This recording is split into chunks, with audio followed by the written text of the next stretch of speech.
તો મારા વાલા વિદ્યાર્થી મિત્રો, આજે આપણે શીખવાના છીએ ટેન્સીસ, જેને ગુજરાતીમાં આપણે કહેવામાં આવે છે કાળ. બધાને ખબર છે કે કાળના મૂળ ત્રણ પ્રકાર છે. એક તો વર્તમાન કાળ, એક ભૂતકાળ અને બીજો ભવિષ્યકાળ. વર્તમાનમાં જે અત્યારે ચાલુ છે એની વાત કરવામાં આવે છે. ભૂતકાળમાં જે ગઈકાલે થયું, જે પહેલા થઈ ચૂક્યો છે એની વાત કરવામાં આવે છે. અને ભવિષ્યકાળ જે થવાનું છે એની વાત કરવામાં આવે છે. પણ જ્યારે અંગ્રેજીમાં વાત કરવામાં આવે તો અંગ્રેજીમાં પણ મુખ્ય પ્રકારે ત્રણ કાળ જ છે, જેમ કે પ્રેઝન્ટ, પાસ્ટ અને ફ્યુચર. પણ એમાં એક વિશેષતા જોવા મળે છે કે દરેક કાળમાં ચાર પેટા પ્રકારો આપવામાં આવે છે. એટલે કે કુલ મળીને 12 કાળ અંગ્રેજીમાં થઈ જાય. એટલે મુખ્ય પ્રકાર ત્રણ છે અને ટોટલ મળીને 12 કાળ થઈ જાય. તો સૌથી પહેલા આપણને કાળ સમજવા માટે એના નામ સમજવા જરૂરી છે. કારણ કે નામનો ખ્યાલ હશે પછી એનો ઉપયોગ કઈ રીતે થાય છે આપણે સમજી શકીશું. તો પહેલા આપણે જોઈએ આજે પ્રેઝન્ટ ટેન્સ. અને પ્રેઝન્ટ ટેન્સમાં સૌથી પહેલો કાળ છે ધ સિમ્પલ પ્રેઝન્ટ ટેન્સ. અહીંયા સિમ્પલ લખેલું છે, ઉપર પ્રેઝન્ટ લખેલું છે મેં, એટલે આને કહેવાય ધ સિમ્પલ પ્રેઝન્ટ ટેન્સ. આને ગુજરાતીમાં કહેવાય સાદો વર્તમાન કાળ. કારણ કે સિમ્પલ એટલે સાદો, પ્રેઝન્ટ એટલે વર્તમાન અને ટેન્સ એટલે થઈ જાય કાળ. તો પહેલો સાદો વર્તમાન કાળ થાય. એવી જ રીતે પાસ્ટ હશે તો એમાં આવશે ધ સિમ્પલ પાસ્ટ ટેન્સ, એટલે કે સાદો ભૂતકાળ. અને જો ફ્યુચર હશે તો એમાં આવશે ધ સિમ્પલ ફ્યુચર ટેન્સ, એટલે કે સાદો ભવિષ્યકાળ. પછી બીજો ટેન્સ આવે છે બધામાં the present continuous tense. Continuous tense આવે છે બીજા નંબર ઉપર. કન્ટીન્યુ એટલે ચાલુ, બરાબર, અને પ્રેઝન્ટ એટલે વર્તમાન. એટલે આને ગુજરાતીમાં કહેવાય ચાલુ વર્તમાન કાળ, એટલે કે જે ક્રિયા અત્યારે ચાલુ છે તે દર્શાવવા માટે. અને જે પાસ્ટમાં હશે તો એમાં આવશે ધ પાસ્ટ કન્ટીન્યુ ટેન્સ, એટલે કે જે ક્રિયા ભૂતકાળમાં ચાલુ હતી. અને ફ્યુચર હશે તો આવશે ધ ફ્યુચર કન્ટીન્યુઅસ ટેન્સ, એટલે કે જે ક્રિયા ભવિષ્યમાં ચાલુ હશે એમ દર્શાવવા માટે. ત્રીજા નંબર ઉપર આવે છે ધ પ્રેઝન્ટ પરફેક્ટ ટેન્સ.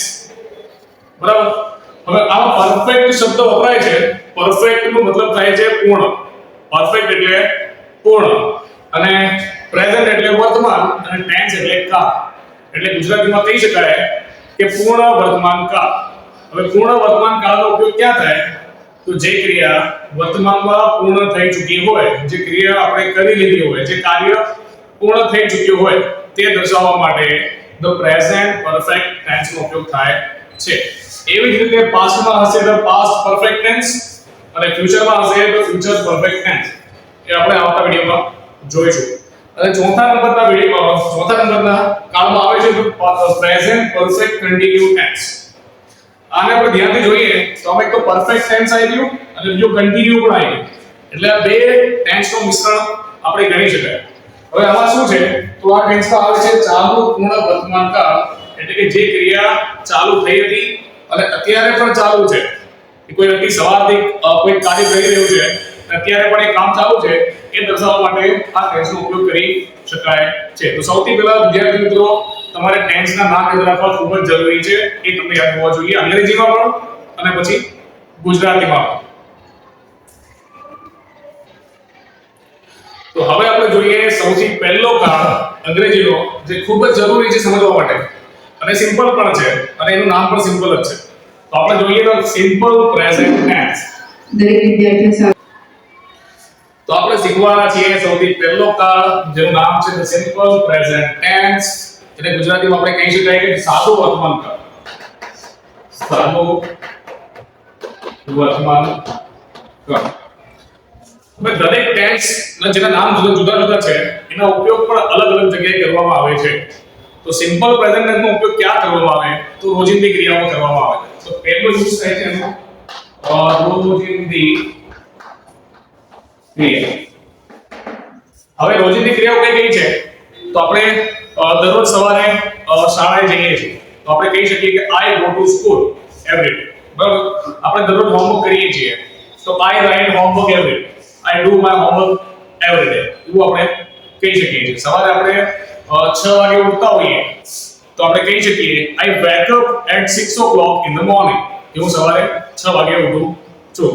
તો આ બધી ક્રિયાઓ તમારે છે રોજિંદી ક્રિયાઓ. દરરોજ તમે નાતા હો, દરરોજ તમે ખાતા હો, આ બધી ક્રિયાઓ તમારા વર્તમાન કાળમાં, સાદા વર્તમાન કાળમાં સમાવેશ થાય છે.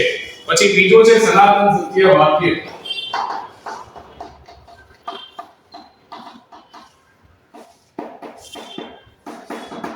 સનાતન સત્ય વાક્યમાં શું આવે? તો સૂર્ય પૂર્વમાં ઉગે છે, પશ્ચિમમાં આથમે.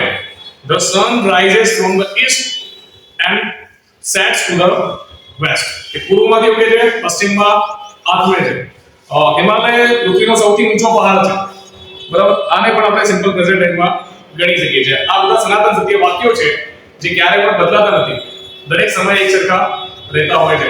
તો સનાતન સત્ય વાક્ય. પછી આવી જાય કહેવત.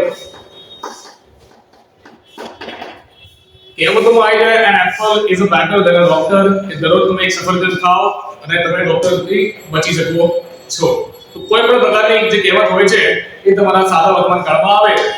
પછી પસંદ કે ના પસંદ.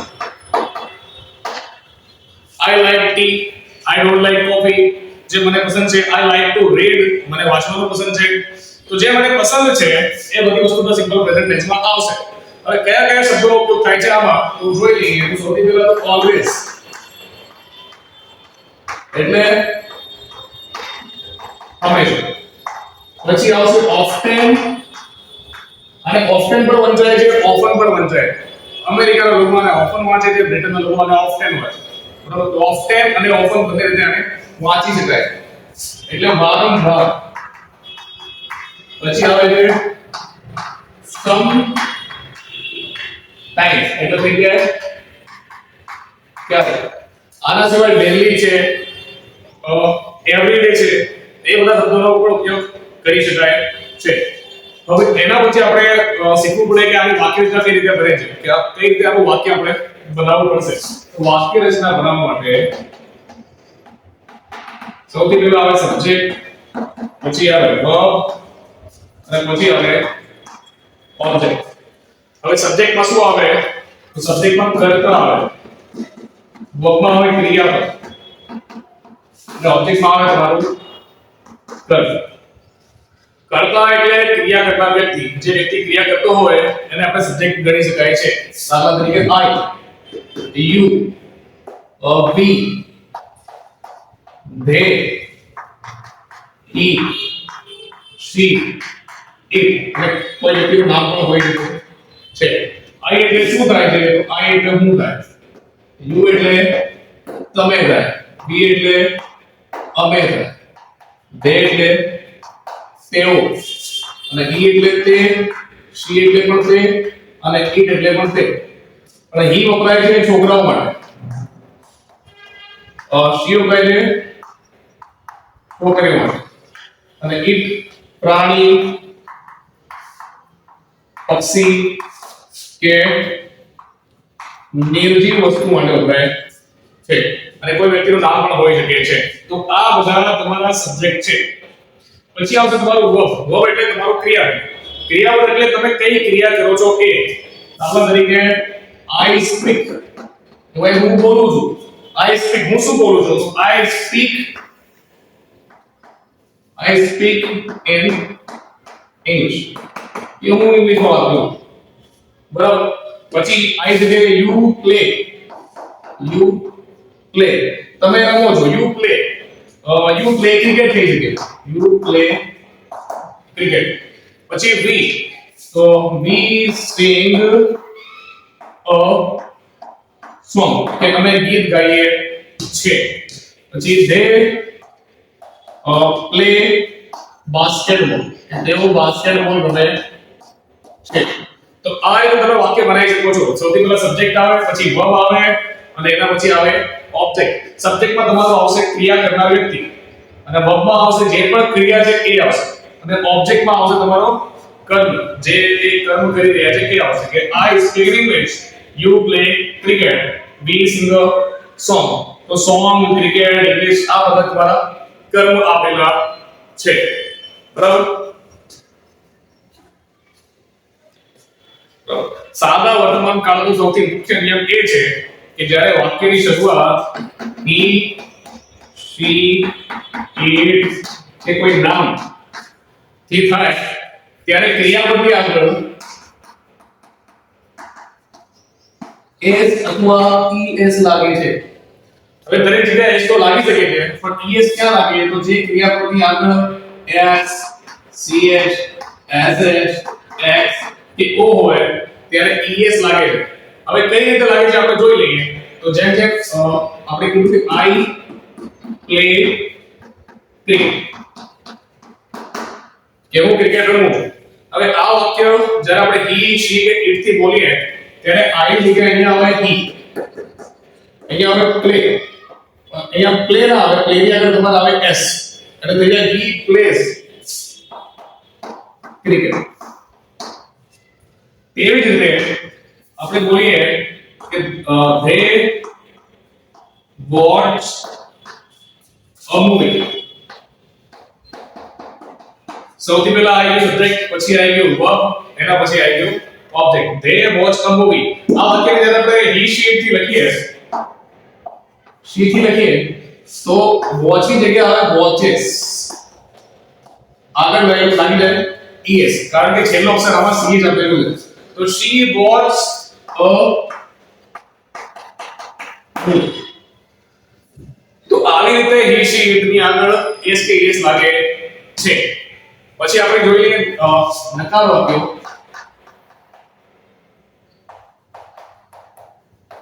હવે નકાર વાક્યોમાં do and does not લાગે છે. હવે do કોની આગળ લાગે? તો I, you, we, they આની આગળ do લાગે અને he, she એટલી આગળ does લાગે. હવે આપણે બધા પ્રકારના રૂલ્સ નો ઉપયોગ કરીને એના વાક્યો જોઈ લઈએ. તો સૌથી પહેલા તો આપણે લખીએ I play, બરાબર? એટલે I હોય તો play આવે, you હોય તો પણ play આવે, we હોય તો પણ play આવે. અને આને જ્યારે નેગેટિવ કરવું હોય તો અહીંયા આવે I do not play, એટલે નેગેટિવ થઈ. આમાં આવે you do not play, અને આ v માં થઈ જાય we do not play. પણ જ્યારે વાક્યની શરૂઆત he she it થી થાય એટલે કે he plays હોય, she હોય તો પણ શું હોય? તો she plays, અને it માં પણ આવેલું હોય plays. આનું જ્યારે નેગેટિવ કરવું હોય તમારે તેમાં આવે he does not play. આમાં લાગે does અને s છે es માંથી s નીકળી જાય એટલે સિમ્પલ ક્રિયાપદ આવી જાય. she plays તો આમાં આવે she does not play. આમાં આવશે it does not play. તો આવી રીતે તમે સિમ્પલ પ્રેઝન્ટ ટેન્સ નો ઉપયોગ કરી શકો છો કે બધામાં જ્યારે વાક્યની શરૂઆત he she it થી થાય તો તમારે s કે es લગાડવો પડે. બાકી બીજા કોઈમાં પણ s કે es લાગશે નહીં. અને સબ્જેક્ટની પછી ડાયરેક્ટ એમાં આવશે ક્રિયાપદ, એટલે કે I play, I run, I read, I write. આવી રીતે વાક્ય તમે બનાવી શકો છો. એ પણ ડેલી એક્ટિવિટીના જે તમે દરરોજ જે ક્રિયા કરતા હો એ પ્રકારના વાક્યો.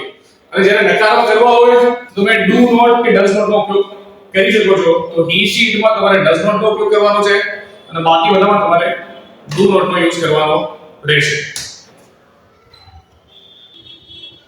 હવે આપણે શીખીએ બીજો ટેન્સ જેનું નામ છે the present continuous tense. the present continuous tense અને નામ ઉપરથી આપણને ખ્યાલ આવે છે કે કન્ટિન્યુ આપેલું છે એટલે કે ચાલુ, અને પ્રેઝન્ટ એટલે વર્તમાન, એટલે કે ચાલુ વર્તમાન કાળની વાત કરવામાં આવે. અને જ્યારે પણ કોઈ પણ ટેન્સમાં જ્યારે ચાલુ વર્ડ આવે એટલે કે સમજી લેવાનો કે એની ક્રિયા ચાલુ છે, એની ક્રિયા ચાલુ છે અને એમાં ing નો વર્બ યુઝ થાય છે. તો આમાં આપણે જોઈએ તો જે ક્રિયા અત્યારે હાલમાં ચાલુ છે તે દર્શાવવા માટે, જે કાર્ય અત્યારે આપણે કરી રહ્યા છીએ એ દર્શાવવા માટે આ ટેન્સનો ઉપયોગ કરવામાં આવે છે. જેમ કે હું અત્યારે ભણાવી રહ્યો છું તો I am teaching, I am teaching. તમે ભણી રહ્યા છો તો you are studying, તો જે ક્રિયા અત્યારે ચાલુ છે એ દર્શાવવા માટે આ કાળનો ઉપયોગ કરવામાં આવે છે. આમાં સામાન્ય રીતે નાઉનો ઉપયોગ થાય, પણ દરેક જગ્યાએ નાઉનો યુઝ કરવો એ જરૂરી નથી. વાક્ય રચના સૌથી પહેલા આવે સબ્જેક્ટ, પછી આવે am, is, are, અને પછી આવે verb, ing, અને પછી આવે object. બરાબર. અને જ્યારે પણ કન્ટિન્યુ વર્ડનો ઉલ્લેખ થાય ત્યારે દરેક વખતે ક્રિયાપદમાં ing આવશે જ. કોઈ પણ ટેન્સમાં જ્યારે પણ કન્ટિન્યુ શબ્દનો ઉલ્લેખ થાય ત્યારે ક્રિયાપદની આગળ તમારે ing આવે.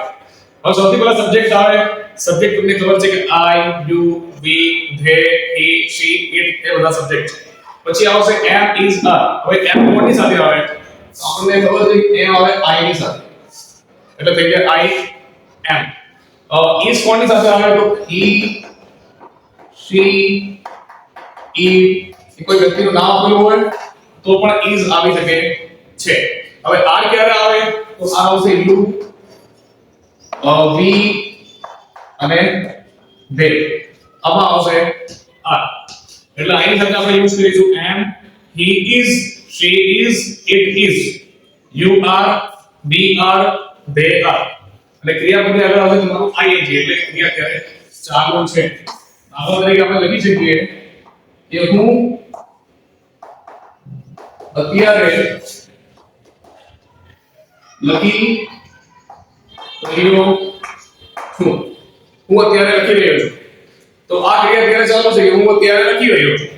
હવે સબ્જેક્ટ કયો છે? અહીંયા સીધી દેખાય છે હું એટલે I. પછી આવશે am, I am. અને ક્રિયા શું દેખાય છે? લખવું ક્રિયા. લખવું એટલે રાઇટ. અહીંયા આવશે writing. I am writing. ના, I am writing now.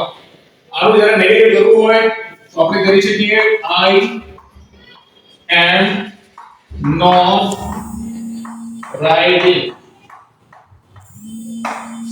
અરે ક્વેશ્ચન કરવું હોય તો એમ આગળ આવી જાય એટલે થઈ જાય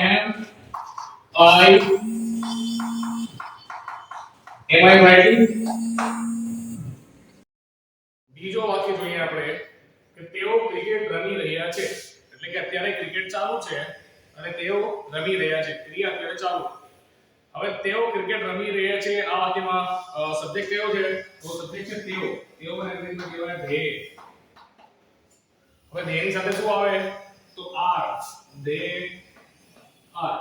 ક્રિયા છે રમવું. રમવું એટલે થાય પ્લે. અહીંયા કે they are play ની આગળ આવશે ing. they are playing cricket. કે તેઓ ક્રિકેટ રમી રહ્યા છે. આને નચાર વાક્યમાં ફેરવવું હોય તો આપણે લખી શકીએ they are not playing cricket. કે તેઓ ક્રિકેટ રમી રહ્યા નથી. આને પ્રશ્નમાં ફેરવવું હોય તો આપણે r ને આગળ લઈ લઈએ એટલે are they playing cricket? question. બરાબર. અને આવી રીતે આપણે લખી શકીએ કે મારી મમ્મી ખાવાનું રાંધી રહી છે. કે મારી મમ્મી ખાવાનું રાંધી રહી છે. હવે આમાં સબ્જેક્ટ કયું છે? તો સબ્જેક્ટ છે મારી મમ્મી. મારી મમ્મી એટલે થાય my mother.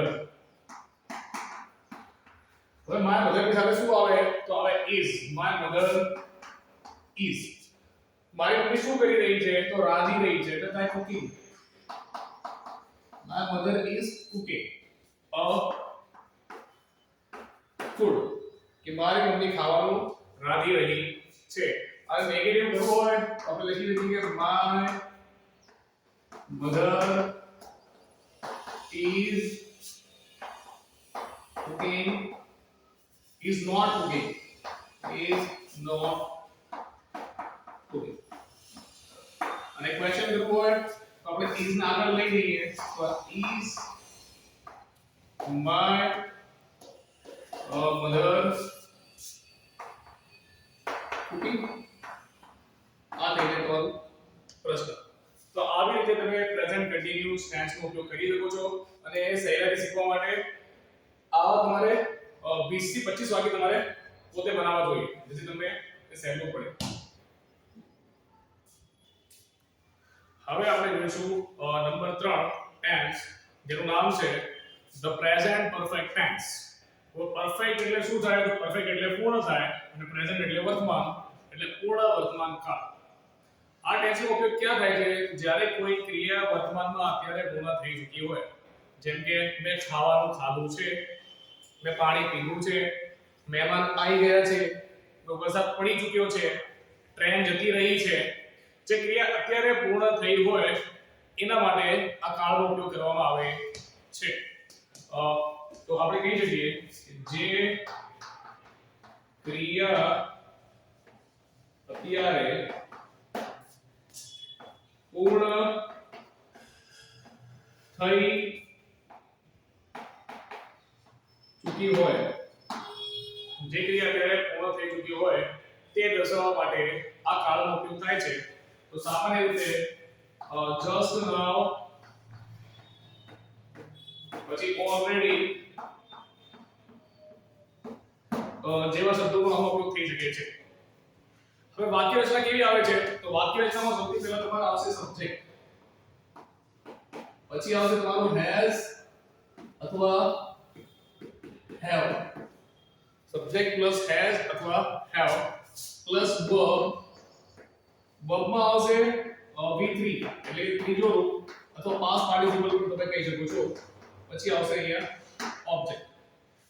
એટલે સૌથી પહેલા સબ્જેક્ટ, પછી આવશે has have, પછી આવશે verb અને verb માં આવશે ત્રીજો રૂપ, પછી આવશે ઓબ્જેક્ટ. બરાબર. હવે has ક્યાં આવે? તો has આવે he, she, it અને કોઈ નામની આગળ આવશે તો has. અને have ક્યાં આવશે? I, you, we અને they ની આગળ આવશે have. હવે વર્બનો ત્રીજો રૂપ કોને કહેવામાં આવે છે? તો જ્યારે તમે કોઈ શબ્દાર્થની ચોપડી જોશો, તમારી ગ્રામર જોશો, ત્યારે તમને દેખાશે કે દરેક શબ્દના ત્રણ રૂપ, દરેક ક્રિયાના ત્રણ રૂપ આપેલા હોય છે. જેમ કે play, played, ત્રીજો રૂપ પણ આમાં played આપેલો હોય. બરાબર. પછી આ read આપેલું હોય છે તો read, અહીંયા પણ read આપેલું હોય છે, અહીંયા પણ read આપેલું હોય છે. એટલે દરેક શબ્દના ત્રણ રૂપ આપેલા હોય છે.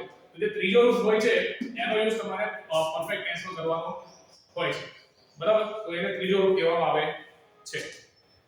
હવે આપણે જોઈએ અમુક વાક્ય. હવે આપણે આમાં જે ક્રિયા અત્યારે પૂર્ણ થઈ છે એવા પ્રકારના વાક્યો આમાં બનાવી શકીએ છીએ. જેમ કે મેં અત્યારે ભણાવ્યું છે, મેં અત્યારે પ્રેઝન્ટ પરફેક્ટ ટેન્સ ભણાવ્યો છે, તો હું લખી શકું કે મેં અત્યારે પ્રેઝન્ટ વર્તમાન કાળ ભણાવ્યો છે.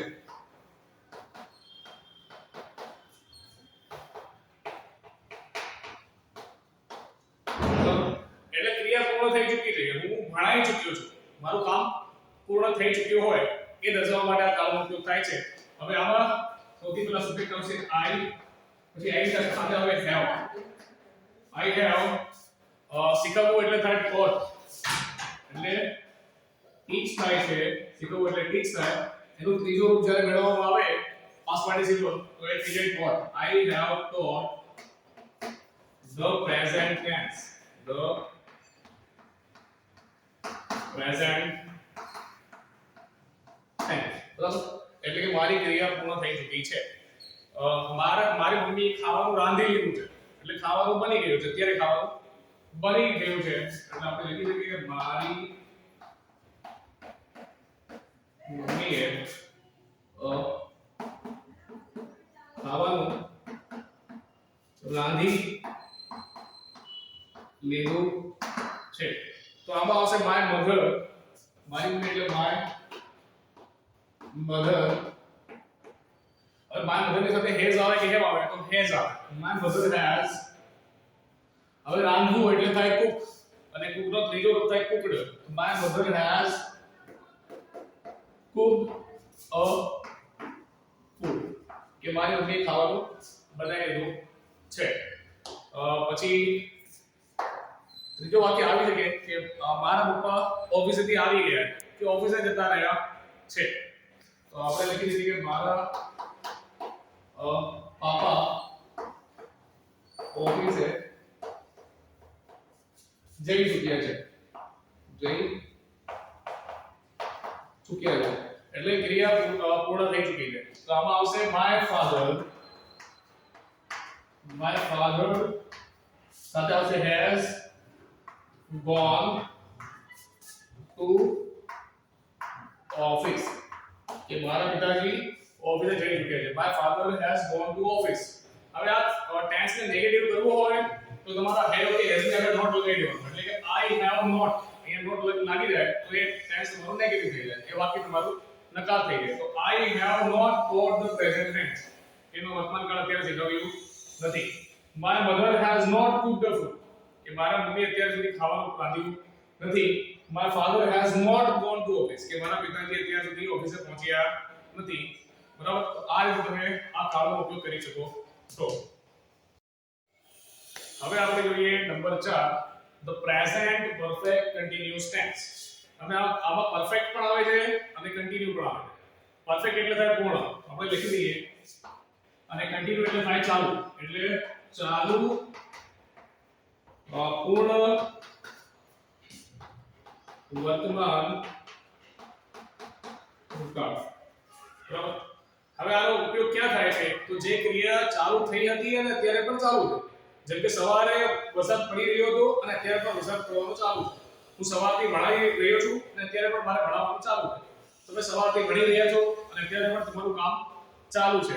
તો જે ક્રિયા પહેલા ચાલુ થઈ હતી અને અત્યારે પણ ચાલુ છે તે દર્શાવવા માટે આ કાળનો ઉપયોગ થાય છે. તો આપણે લખી દઈએ કે જે ક્રિયા ભૂતકાળમાં અથવા તો પહેલા ચાલુ થઈ હતી અને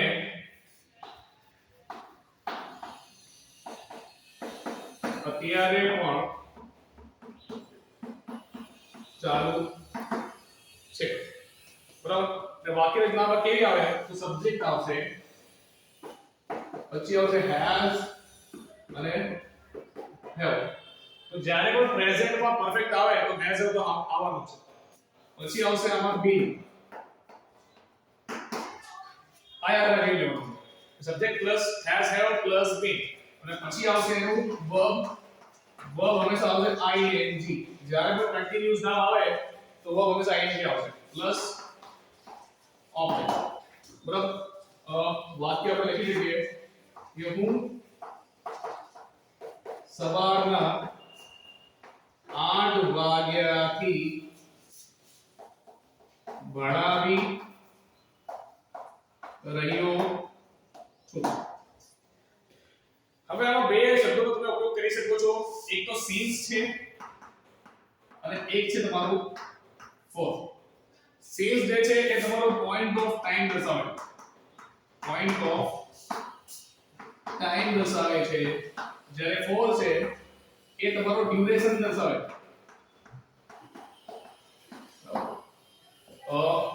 એમ જેમ કે since ક્યારે ઉપયોગ થાય તો જ્યારે તમારે ચોક્કસ ટાઈમ બતાવવો હોય કે હું 8 વાગ્યાથી ભણાવું છું તો તમારે since નો ઉપયોગ કરવો પડે.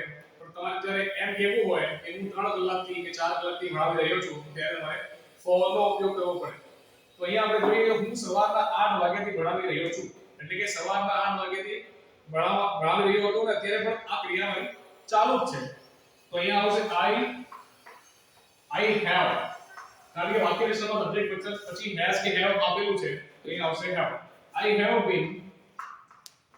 have been teaching. ક્રિયાપદની આગળ આવશે ing. I have been teaching since 8 o'clock. કે હું સવારના 8 વાગ્યાથી ભણાવી રહ્યો છું. પછી આપણે લખી શકીએ કે મારી મમ્મી 2 કલાકથી ભોજન બનાવી રહી છે.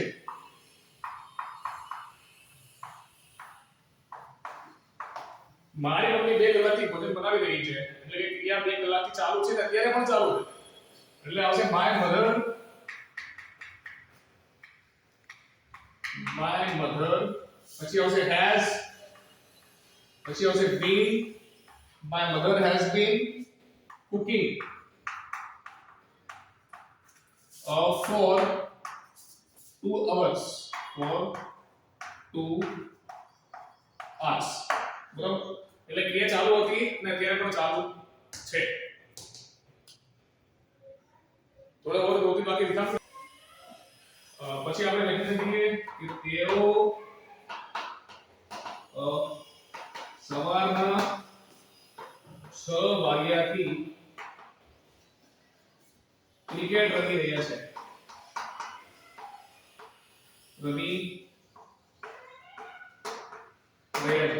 એટલે કે સવારના 6 વાગ્યાથી ક્રિકેટ રમી રહ્યા છે અને અત્યારે પણ ક્રિકેટ રમવાનું ચાલુ છે.